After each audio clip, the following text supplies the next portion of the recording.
Halo mga kabungkag, another day, another kumbati na punta. O karon kay ting paniudto naman sama sa naandan magpalitas atong palitonon aron makaandam ta sa atong paniudto aron makakaon ang atong pamilya. Ug inyong nakita unsa kanindot ang panahon. Day, palit ko idibol.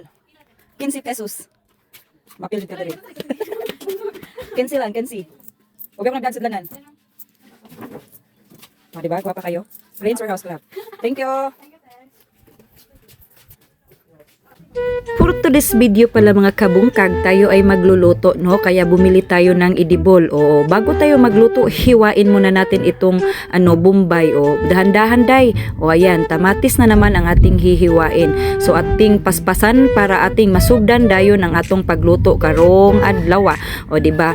Ganyan lang talaga ang paghiwa. Hihiwa din tayo ng malaking sibuyas dahunan. O, yan, nahiwa na pala lahat. O, ayan. So, nandito na. Ito pala ang lulutuin ni Inday. Udong. O, ang ating magikalan. O, diba? Magic. O, kaha. Lagyan natin ng mantika. Ay, ating punan kasi medyo maliit lang. O, ayan. O, tapos, ilulunod na natin. O, hurim-hurim.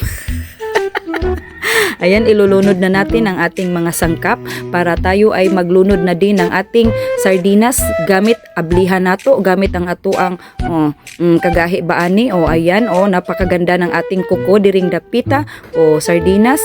Tapos ilulunod natin o ganyan ating pinupinuhin para maapod sa atin. Lagyan natin ng isang balding tubig, takpan, o yan, ating pabutin na mubukal. Okay, naman tayo napalit nga gagmayng maliliit na isda, ating hugasan para mawala ang parat. O ayan, hugas na, limpyo na, wala na nay parat.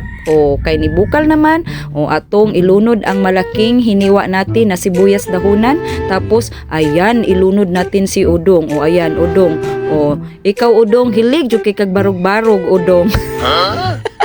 O kana, luto na dihang dapita. Tapos na pala tayong nagtimpla. O ilunod na naman natin ang ating maliliit na sibuyas na hiniwa. O diba? So ingon ana rana. O dayon, magluto na punta na tong maliliit na isda. Lagyan natin ng mantika. Ilunod natin ang usagali niyo. Sibuyas dahunan tsaka yung tamatis. O diba? O ilunod na natin yung mga maliliit na isda. O medyo itom day na kay ngit-ngit ang ato ang palibot ana dihang dapita. Lagyan natin ng isang sakong asukal. Ay, para mas lalong sumarap. Ayan, luto na ang ato ang para paniudto na day tay isda no. O li mga onata. Dali na mga kabungkag maniudto na ta kay para dili ta mapasmo kay murag nagkapasmo-pasmo na baya ta diring dapitan no. Dahan-dahan lang sa pagkain, day. Oy, aba, bakit, Inday? Anong problema natin dyan? O kain, Inday. Kain ka ng marami para ikaw ay mabusog, kusgan. O para ikaw ay mabuang, kusgan, Inday. O ayan.